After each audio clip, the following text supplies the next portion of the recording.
Bismillahirrahmanirrahim. Assalamualaikum warahmatullahi wabarakatuh. Salam sejahtera untuk kita semua. Om Swastiastu, Namo Buddhaya, salam kebajikan, Sampurasun. Rahayu Sagung Dumadi. Semoga seluruh makhluk hidup di semesta ini, baik yang kelihatan maupun yang tidak kelihatan, di setiap ruang dan waktu, di semua tingkatan, senantiasa hidup berbahagia. Semoga kita semua selalu menjadi sumber cinta, sumber sukacita, sumber kedamaian, sumber ketentraman bagi semua makhluk. Kemanapun kita pergi, selalu dirindukan kehadiran kita, karena kita membawa kedamaian, kenyamanan bagi siapapun. Mari kita selalu bertekad, orang jahat hari ini masih punya masa depan. Jangan lupa orang yang disebut suci pun hari ini mungkin pernah punya masa lalu. Tidak ada yang buruk dalam perjalanan setiap manusia. Yang buruk itu adalah pikiran kita yang suka menilai. Karena baik buruk, benar salah, itu semua adalah produk dari pikiran yang tidak sadar. Oleh karena itu tekadkan dalam diri kita. Sejak bangun pagi tadi, jangan ada lagi orang yang terluka hatinya dengan kehadiran kita. Jangan lagi ada orang yang berkurang kebahagiaannya dengan kehadiran kita. Coba tekadkan seperti itu. Maka kita tidak perlu menjadi mercusuar di atas bukit.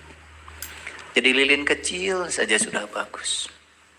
Karena kalau ada lilin kecil yang sudah menyala, ada 1000 lilin yang masih tertidur. Dengan 1 lilin yang menyala, 1000 lilin yang tertidur pasti akan bisa dinyalakan. Sepertilah hidup. Kita datang ke dunia ini untuk ikut berkontribusi membangun dunia. Banyak yang keliru. Ketika orang bersemangat mengurusi dunia, bikin riset, bikin penelitian, ada penemuan, bikin gedung, bikin alat yang memudahkan kehidupan manusia, dituduh duniawi.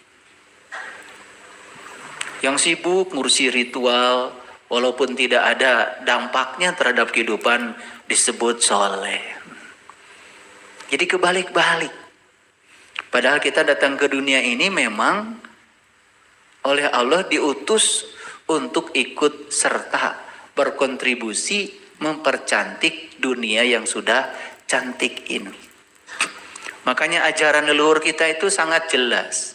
Memayu hayuning bawono.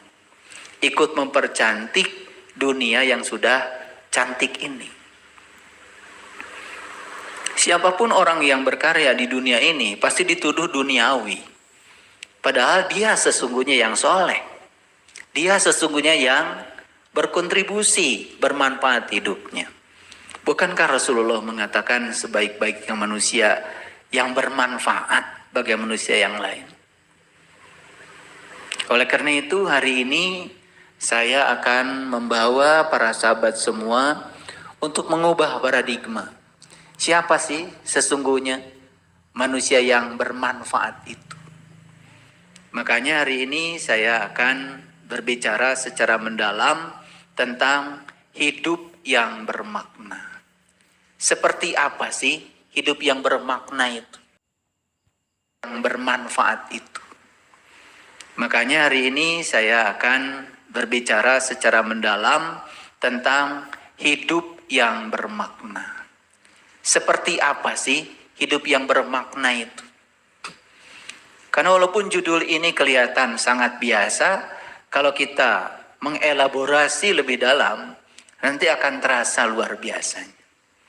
Semoga kita hari ini diberikan kecerdasan untuk bisa menangkap pesan-pesan ilahi yang akan disampaikan lewat mulut saya.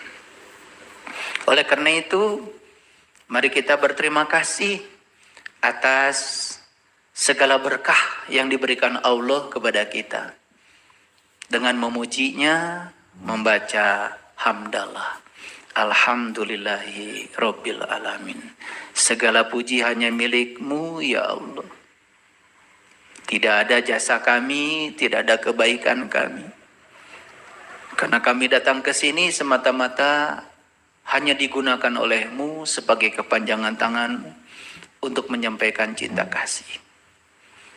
Mari kita awali kajian ini bersama-sama memohon ridho dan berkahnya. Semoga ilmu yang kita dapat hari ini membawa kita menjadi manusia-manusia paripurna. Manusia-manusia yang berguna, bermanfaat dalam kehidupan. Kita diberi kekuatan dan kemampuan untuk berkontribusi mempercantik dunia yang sudah cantik ini. Kita sapa asma Allah dengan kelembutan dan cinta, seraya membaca basmalah. Bismillahirrahmanirrahim. Ketika kita berlaku lunak pada diri di masa muda, maka hadiahnya di masa tua semesta akan berlaku keras kepada kita. Tapi ketika kita berlaku keras, disiplin pada diri di saat muda, maka semesta akan berlaku lunak kepada kita di saat kita tua. Sudah terlalu banyak pelajaran yang kita saksikan dalam hidup. Banyak sekali di masa tuanya, ketika dunia sudah meninggalkan dia, sahabat-sahabat lama sudah tidak bersama dia lagi, mengalami kebingungan di masa tua. Bahkan sekedar untuk memenuhi hajat hidup yang pokok saja, tidak memiliki kemampuan. Rumah tidak punya, penghasilan tidak punya, badan sakit-sakitan. Orang-orang yang dulu menyemut bersama kita sudah meninggalkan kita. Lalu kita hanya mengatakan itu takdir. Kalau kita lahir dalam keadaan miskin, jelas ada kesalahan dari ayah ibu kita.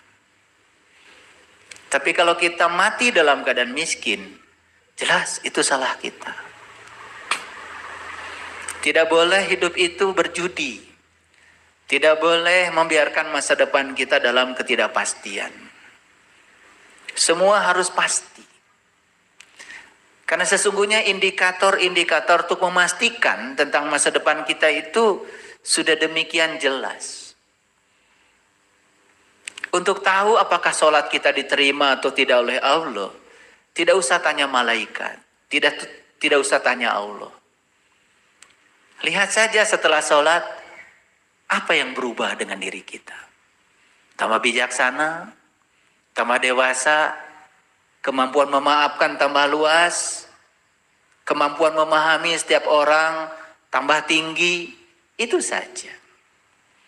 Jadi semua itu terukur, semua itu nyata. Karena agama yang dibawa oleh para nabi, para rasul, para sunan, para wali, para bijak, para suci, orang-orang yang telah meneratas jalan di masa lalu, meniti ke dalam diri. Mereka itu mengajarkan yang nyata, tidak mengajarkan yang hayal.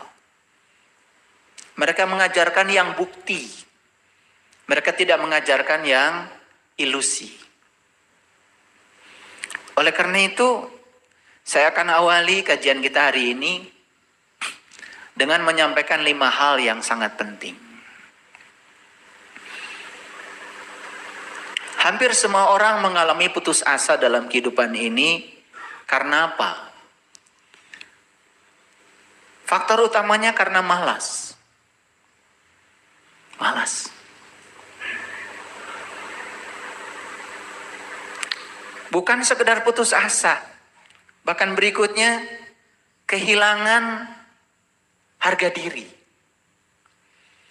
Bahkan menganggap diri ini tidak layak untuk bahagia, tidak layak untuk hidup menakjubkan, tidak layak untuk meraih segala yang tak terbatas dalam kehidupan ini, lalu kemudian berserah kepada keadaan.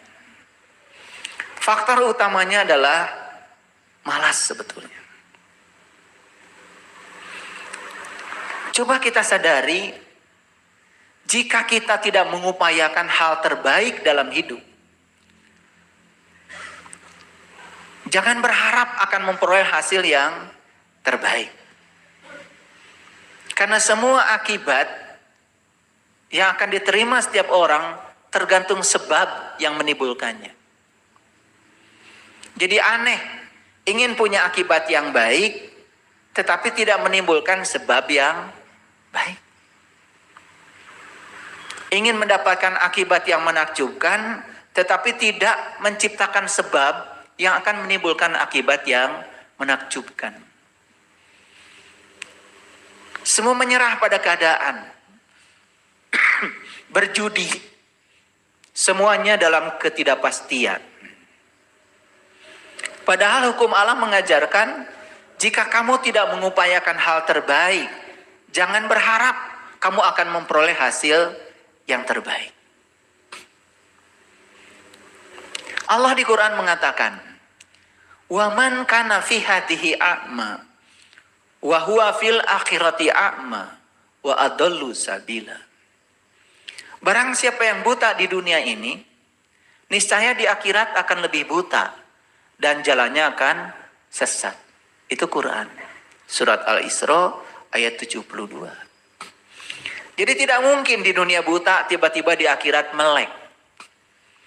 Tidak mungkin di dunia tidak tahu apa-apa tiba-tiba di sana selamat. Gak mungkin. Semua akibat yang akan kita terima tergantung sebab yang kita bangun. Jadi kan logikanya, kalau kita ingin selamat di masa depan, selamatkan diri kita di masa sekarang. Barang siapa yang buta di dunia, lebih buta di akhirat dan jalannya lebih sesat. Harusnya timbul pertanyaan kan pada diri kita. Ini yang dibicarakan Allah tuh kebutaan apa? Karena kalau mata yang lahir jelas, kita kan diberi anugerah untuk bisa melihat. Kalau kita bertanya lebih lanjut, Allah akan menjawab. Allah mengatakan dalam Al-Quran, ada sekelompok manusia yang berteriak kepada Allah, "Ya Allah, kenapa Engkau himpunkan aku dalam keadaan buta? Padahal dulu aku adalah orang-orang yang melihat." Dijawab sama Allah di Quran, "Fa innaha la ta'mal absyar, walakin ta'mal qulubul lati fis syudur." Yang buta bukan mata lahirmu yang itu, tapi yang buta adalah mata kesadaranmu, mata jiwamu. Itu yang dibicarakan dalam Al-Quran. Jadi kalau kita bisa melihat dengan mata lahir, tentu saja kita bersyukur. Tetapi melihat dengan mata lahir, kita hanya melihat sekaligus juga tidak memandang. Karena apa? Kerap kali mata lahir ini malah justru menipu kita. Itu yang disebut dengan penyakit kulit. Kita hanya melihat sesuatu cuma kulitnya saja, gak tahu yang dibalik kulit itu isinya apa. Itulah bahayanya, sehingga timbul salah persepsi, salah proyeksi, salah interpretasi, dan itu yang akan membawa penderitaan dalam kurun waktu yang sangat panjang. Yang kedua, kalau kita tidak memulai berjalan hari ini, maka kita pun harus menanggung lelahnya berlari hari esok. Kalau kita tidak mau memulai berjalan hari ini, maka kita harus menanggung lelahnya berlari hari esok. Kita bisa berlari kencang hari esok karena kita memulai berjalan hari ini. Sementara kita tidak memulainya hari ini. Itu yang saya sebut tadi. Siapa yang lunak pada dirinya di masa muda, maka semesta akan bertindak keras pada dirinya di masa tua. Dan siapa yang bertindak tegas dan keras di masa muda, maka semesta akan bersikap lunak di masa tua. Ada yang namanya waktu emas. Maka Rasulullah mengatakan, jaga masa mudamu sebelum datang masa tua. Sebenar apapun tingkahmu, sebaik apapun perilaku hidupmu, kebencian dari manusia itu pasti ada. Jadi jangan terlalu ambil pusing. Jalan aja terus, kata Gus Dur. Sebenar apapun tingkahmu, sebaik apapun perilaku hidupmu, kebencian dari manusia itu pasti ada. Jangan terlalu ambil pusing. Jalan aja terus. Bayangkan ya, kalau hidup kita selalu berubah dengan apa kata orang tentang diri kita. Terombang-ambing dengan kata orang tentang diri kita. Terus kapan kita mau jadi diri kita sendiri? Ini sebentar lagi mau masuk nih ke topik kita. Perbedaan dalam berbagai hal, termasuk aliran, agama, sebaiknya diterima saja. Karena itu bukan sesuatu masalah, kata Gus Dur. Justru yang masalah itu adalah ketidakmampuan kita menerima perbedaan. Kan itu masalah kita. Bukan perbedaannya. Ketidakmampuan kita menerima perbedaan. Karena ingin semua orang sama. Padahal perbedaan itu hukum alam, bukan? Coba. Berapa banyak yang hadir di masjid ini hari ini? Saya nggak bisa ngitung. Yang jelas wajahnya beda-beda. Betul nggak? Ini semasjid ini loh. Dan sekarang penduduk bumi kita ini sudah 8 miliar. Dan tidak ada satu wajah pun dari 8 miliar yang sama. Allah ada menciptakan wajah kita berbeda. Memang kita datang ke dunia untuk tujuan Allah yang berbeda. Terus kenapa kita pengen sama? Makanya coba belajar menerima dan menghargai perbedaan. Di mana kita diajarkan pertama kali menerima dan menghargai perbedaan? Di rumah. Bayangkan kita disuruh bersatu dengan pasangan hidup kita yang jelas berbeda. Berbeda jenis kelaminnya. Berbeda dibesarkan di lingkungan keluarganya. Berbeda adat istiadatnya. Berbeda jurusan pendidikan di universitasnya. Bayangkan. Ingin sama? Siap-siap saja berantem. Sebetulnya cekcok itu karena masing-masing memaksakan kehendaknya sendiri-sendiri. Tidak bisa menerima pasangannya apa adanya. Kalau bisa menerima pasangannya apa adanya, gak ada cekcok.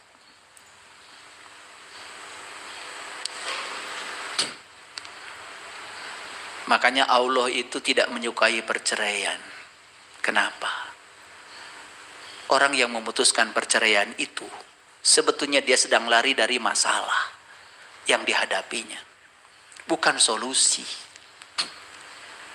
Masalah besar dia apa? Tidak bisa menerima perbedaan, itu aja. Kalau bisa menerima perbedaan, bisa menerima pasangannya apa adanya, kelebihan sekaligus kekurangannya, gak ada masalah. Masalah itu di pikirannya dia. Betul apa tidak? Betul apa tidak? Suka cekcok? Coba selidiki itu cekcok dari mana asalnya. Cekcok itu karena kita ingin pasangan kita seperti yang kita mau. Cekcok jadinya, ingin penghasilannya besar, ingin tetap muda, ingin tetap kuat. Kan seperti yang kamu ingin. Padahal faktanya tidak seperti yang kamu ingin. Coba, kalau kita terima dia apa adanya. Penghasilannya mau besar, mau kecil, tetap saja diterima. Betul nggak? Mau kuat, nggak kuat, tetap saja suami saya. Nggak ada masalah. Masalah itu karena kita menginginkan yang tidak ada. Itulah pikiran. Pikiran itu senangnya memikirkan yang tidak ada. Tetapi kalau kesadaran, senangnya adalah menerima yang ada apa adanya. Sederhana kok.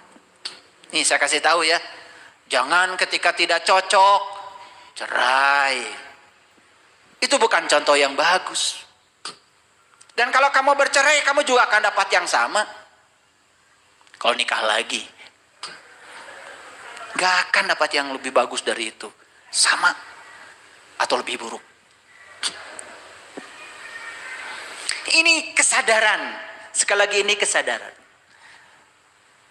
Apa saya tidak sedih melihat setiap hari ya pengadilan agama itu sibuk menerima orang yang mau menggugat perceraian? Itu kan sudah lupa dengan komitmennya. Bahwa saya menyatu dengan Anda karena saya ingin hidup bersama dengan Anda. Siap menerima perbedaan. Karena Anda dengan saya berbeda. Coba kalau gitu. Disitulah kedewasaan akan tumbuh. Jadi rumah tangga menjadi tangga yang akan mengantarkan kita pada kedewasaan. Gitu apa tidak? Gitu apa tidak? Nah, mulai sepi.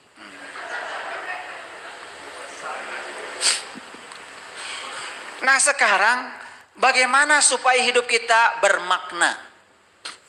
Bagaimana kita hidupnya bernilai? Nah maaf kalau saya menggunakan istilah-istilah asing. Karena kebetulan saya coba mengadopsi dari budaya dari negara yang sudah beradab. Karena belajar adab itu harus dari orang-orang yang sudah mencapai peradaban.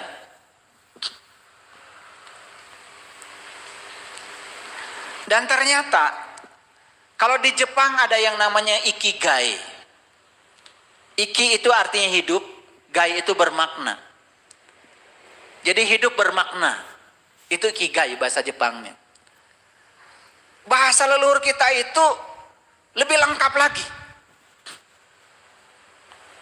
Hidup bermakna itu 6 rumusan leluhur kita. Nulung kanu butuh. Nalang kanu susah. Nyaangan kanu poeken. Ngahudangkeun kanu sare. Nepak kanu poho. Nganter kanu keeng.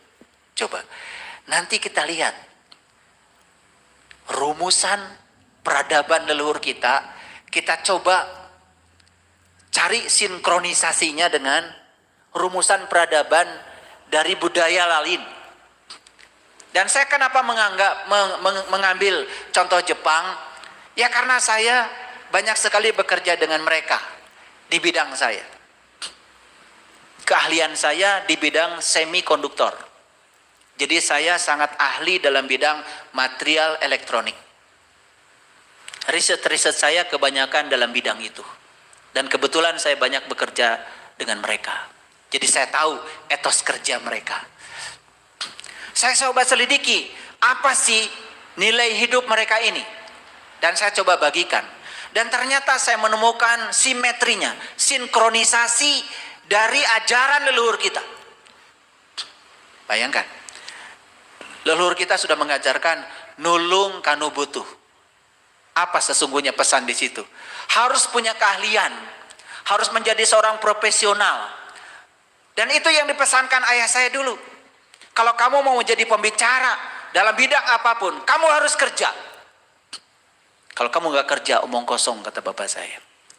Maka saya jadi PNS, saya jadi peneliti, saya jadi dosen. Saya mempelajari satu yang sangat ahli bagi saya, yaitu bidang semikonduktor. Dalam rangka apa ini? Dalam rangka nulung kanu butuh. Bagaimana kita bisa nulung kanu butuh kalau kitanya tidak punya keahlian? Jadi dokter nulung kanu butuh karena punya keahlian. Jadi dosen nulung kanu butuh punya keahlian. Jadi insinyur nulung kanu butuh punya keahlian. Ngerti maksud saya? Awas, jangan menganggap ketika orang profesinya seperti itu urusan dunia, itu yang keliru. Kita datang ke dunia, tugas kita ikut berkontribusi membangun dunia. Kalau kita bermanfaat di dunia, insya Allah akhiratnya akan selamat. Akhirat itu hanya akibat saja. Kalau kita bermanfaat, berharga, bernilai dalam kehidupan, akhirat itu tinggal menunggu saja. Akhirat itu hanya akibat dari kebaikan kita di dunia. Clear dulu ya. Oke, baik. Jadi leluhur kita mengajarkan nulung kanu butuh. Jadi profesional. Kamu harus punya keahlian. Baru hidupmu bermakna. Hadirin. Anak-anak kita jangan disuruh menghafal ini, menghafal itu. Hidup itu tidak cukup dengan hafalan. Hidup itu harus dengan keterampilan. Makanya keterampilan dalam hidup 3. Satu, keterampilan yang berhubungan dengan knowledge, pengetahuan. Yang kedua, keterampilan berhubungan dengan vokasi, keterampilan motorik. Yang ketiga, keterampilan yang berhubungan dengan attitude, sikap.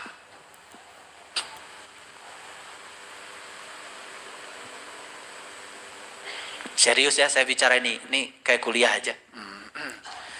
Saya ingin menyampaikan pesan ini supaya kita mengerti. Sampai kita bisa menyimpulkan siapa sesungguhnya orang soleh itu. Karena selama ini kita salah mempersepsi mereka.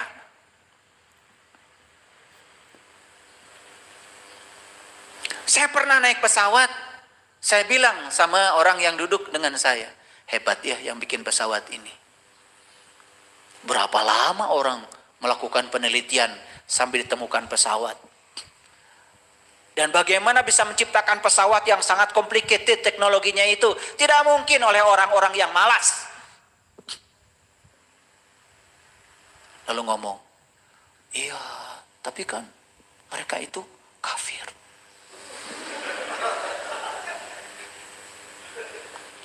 Jadi masih menganggap dirinya yang tidak ada gunanya itu yang paling soleh. Karena menggunakan baju yang kelihatannya seperti soleh.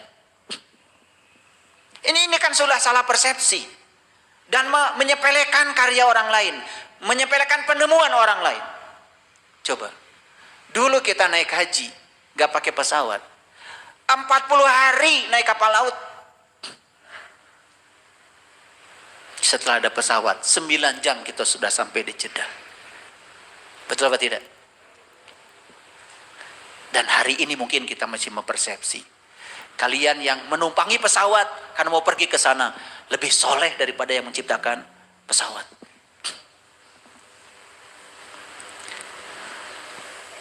Betul begitu? Padahal Nabi sendiri mengatakan sebaik-baiknya manusia yang berguna bagi manusia lain. Dan ketika orang sungguh-sungguh bekerja untuk dunia ini, kan disebutnya duniawi. Betul apa tidak? Yang leha-leha tidak ada karyanya, ya, cuman karena bisa melafalkan kalimat itu kalimat ini dengan sempurna, dianggap soleh padahal nggak ada gunanya. Ini kan kebalik cara berpikir kita. Saya tidak merendahkan itu. Silahkan bisa membaca ini membaca itu, lafalnya bagus keren, tetapi itu belum selesai kita belajar. Bukankah Quran mengatakan zalikal kitab la raiba fi hudal lil muttaqin. Quran ini baru menjadi hudan bagi orang yang bertakwa. Pertanyaan kita, apakah kita sudah merasa ditunjukkan oleh Quran ke jalan kehidupan yang lebih baik? Ke jalan kehidupan yang paripurna? Apakah kenyataan dalam kehidupan kita saat ini hidup kita menakjubkan atau tidak? Harusnya kalau kita mengamalkan kitab suci, hidup kita menakjubkan. Nanti kita bongkar rahasianya. Di Quran ada kata-kata begini, wa may yattaqillaha yaj'al lahu makhraja wa yarzuqhu min haitsu la yahtasib. Aku akan berikan rezeki dari arah yang kamu tidak menyangkanya. Bagaimana kita dapat rezeki dari arah yang tidak disangka? Gimana caranya? Sudah tahu? Malah dibaca berulang kali. Wa yarzuqhu min haitsu la yahtasib, wa yarzuqhu min, dibaca. Baca satu malam 1000 kali. Dapat apa?